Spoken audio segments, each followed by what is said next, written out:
Sir. Good morning. तुम्हाला स्कूलमध्ये येऊन कसं वाटलं? छान वाटलं मॅडम. आणि म, सर्वप्रथम मी माझा परिचय देतो. माझं नाव योगेश्वर आहेर. माझी मुलगी 7वी कक्षेमध्ये इथं शिकते आणि मागील 4 वर्षापासून ती या शाळेत आहे.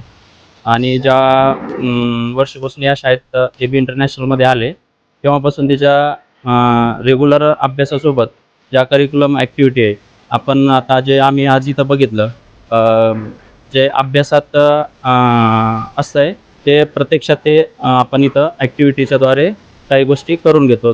तर ह्या गोष्टी पण चांगल्या वाटल्यात, आम्हाला पण चांगलं वाटलं. आणि या शाळेत मी टाकून प्राऊड फील करायलो की मी शाळा चांगली निवडली. हे तिच्या स्टडीजमध्ये काही इफेक्ट करताय का? हो, आता हे घरी पण आम्ही बघत असतो ना, की काय ॲक्टिव्हिटी चालू असतात. तर बुकमध्ये जे असतंय तेच आपण प्रॅक्टिकली करून घेण्याचा इथं प्रयत्न चालू असतो शाळेचा. तर एक चांगला अनुभव आला या शाळेचा आणि इथून पुढं पण मुलीचं भविष्य मला चांगलं दिसतंय.